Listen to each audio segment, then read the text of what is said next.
Hello बच्चों, so the question here is a block of mass 10 kg is dropped from a height of 10 meter from the earth's surface and it falls into a vertical helical spring of stiffness 500 Newton per meter and length of 50 centimeter as shown in the figure.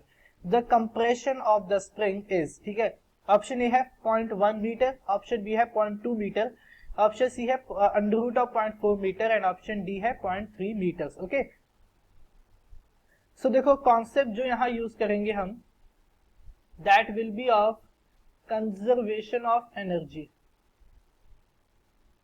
Conservation of energy, ठीक है, ये हमारा होगा यहाँ पे की concept.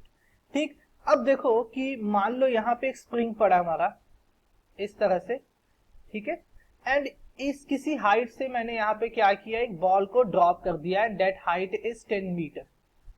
ठीक है, अब जब ये हाइट 10 मीटर की हाइट पे मेरा ये बॉल था, तो इस बॉल के पास क्या था, कुछ पोटेंशियल एनर्जी थी.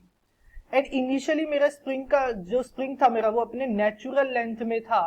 ठीक है, दैट वाज 50 सेंटीमीटर. इसका नेचुरल लेंथ कितना था, 50 सेंटीमीटर. तो इसके अंदर कोई भी एनर्जी, अब देखो जो एनर्जी एसोसिएट करती है स्प्रिंग के साथ, जब मैं उसकी कॉन्फ़िगरेशन में चेंज लेकर के आता हूं, यानी कि मैं उसे एक्सपेंड या उसे कंप्रेस करता हूं, तो वो एनर्जी कौन सी होती है, that energy is potential energy. अब इनिशियली कोई कंप्रेशन नहीं है, ना ही कोई एक्सपेंशन है, यानी कि इसकी पोटेंशियल एनर्जी इनिशियली क्या थी, जीरो थी. और इसकी क्या थी, पोटेंशियल एनर्जी मैक्सिमम पे थी, बिकॉज ये मैक्सिमम अपनी मैक्सिमम हाइट पे रखा हुआ था. ठीक है, देन क्या हुआ कि ये बॉल नीचे आना शुरू किया, इस बॉल को हमने ड्रॉप कर दिया. अब जैसे जैसे ये बॉल नीचे आया, ठीक है, वैसे वैसे क्या हुआ कि इसकी पोटेंशियल एनर्जी जो थी वो क्या हुई, कम होनी शुरू हुई. इसकी पोटेंशियल एनर्जी क्या हुई, कम होनी शुरू हुई. एंड जब ये यहाँ पे स्ट्राइक किया, ठीक है, एंड बॉल मेरा रेस्ट पे आया, तो इसने क्या किया कि इसके अंदर कुछ कंप्रेशन लेके आया. इस स्प्रिंग के अंदर क्या आया, कुछ कंप्रेशन आया.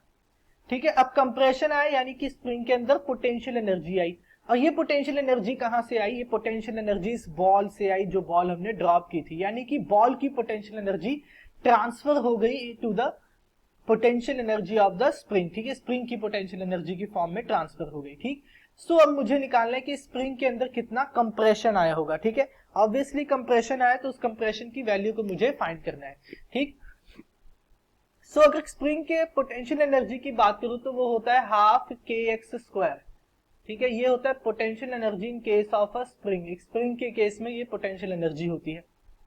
अब देखो, तो वह जो एनर्जी है मेरी, that is conserved, so I can write T delta U for ball will be equal to delta U for spring. Spring के केस में इक्वल होगा ये.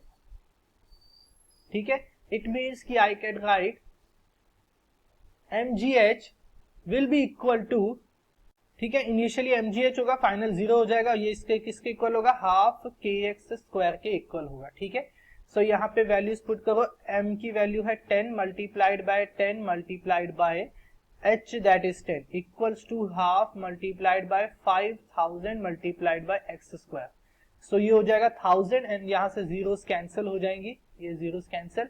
ठीक है, so this will be x square मेरा आ जाएगा 2/5 के इक्वल, यानी कि 0.4 के इक्वल, यानी x आ जाएगा मेरा अंडर रूट ऑफ 0.4 मीटर. कितना आ गया, अंडर रूट ऑफ 0.4 मीटर, यानी कि ऑप्शन सी हमारा करेक्ट है.